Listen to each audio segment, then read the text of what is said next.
नमस्कार दोस्तों, मैं Mukul Singh folkish music institute से। जैसा कि आप जानते हैं, फोकिश म्यूजिक इंस्टीट्यूट ने एक वादा किया था आपसे फ्री ऑनलाइन म्यूजिक क्लास का। तो दोस्तों, आज उसी की पहली क्लास होने जा रही है। मैं जानता हूं आप काफ़ी टाइम से इंतजार कर रहे थे, तो मैं आज पहली क्लास लेने वाला हूं।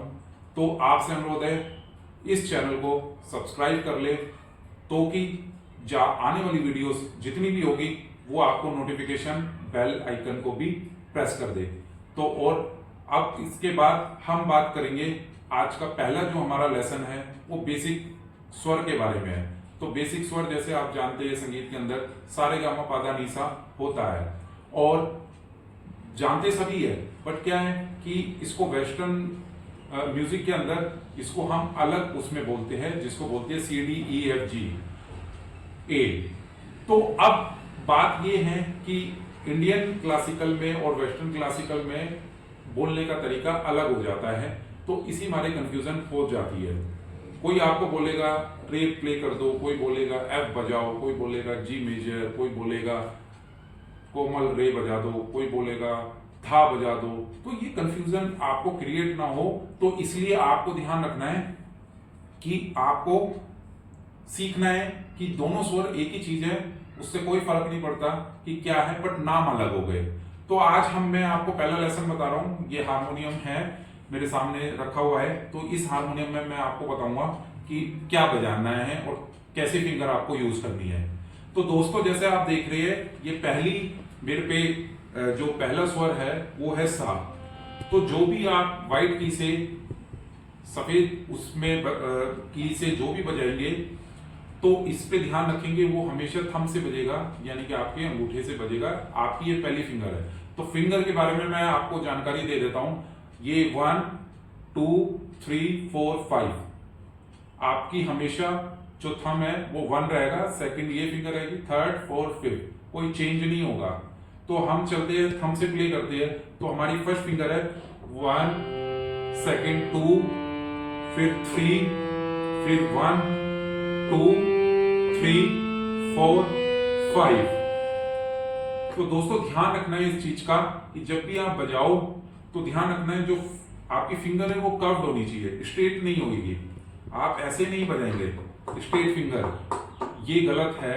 आप कर्व फिंगर रखेंगे तो इसमें फायदा क्या होता है कि आप इजीली उसकी स्पीड को बढ़ा सकते हैं, और दूसरा फायदा इसमें ये होता है आप जब चेंज करेंगे तो वो इजीली चेंज हो जाता है और सारी फिंगर की पोजीशन सेम हो जाती है। और जबकि फ्लैट फिंगर में ऐसा नहीं होता। आप देख रहे हैं, जब फ्लैट फिंगर आप यूज करेंगे तो वो सबकी फिंगर की जो पोजीशन है वो चेंज हो गई, क्योंकि सबकी फिंगर की साइज अलग अलग है। तो हमारा जो पहला स्वर है वो है सा, रे, गा, मा, पा, धा, नी, सा। ठीक है, इसको हम शास्त्रीय संगीत में बोलते हैं। अब मैं आपको वेस्टर्न संगीत, जो पाश्चात्य संगीत होता है, उसके बारे में उसके स्वर बताता हूं। वो होते हैं C, D, E, F, G, A, B, C।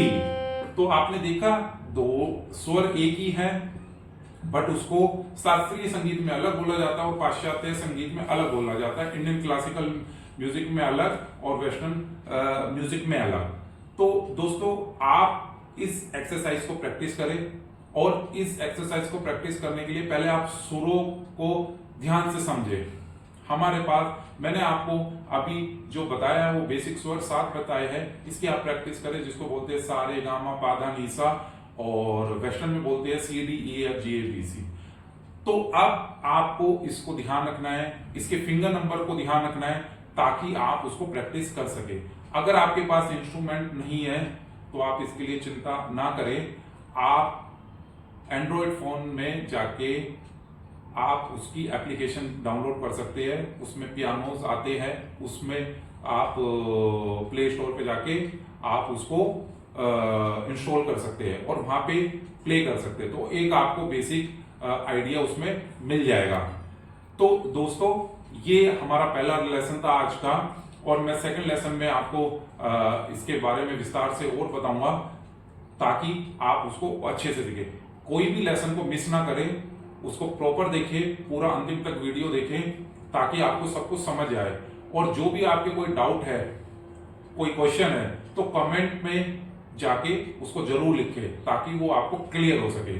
और दोस्तों एक बात और मैं बताना चाह रहा हूं आपको, जो हमारा टेलीग्राम का चैनल है जो कि आपके डिस्क्रिप्शन में, उससे जुड़ जाए ताकि मैं आपको उससे नोट्स जो भी है और फाइल्स जो भी है वो मैं आपको भेज सकूं। तो मिलते हैं नेक्स्ट वीडियो के लिए।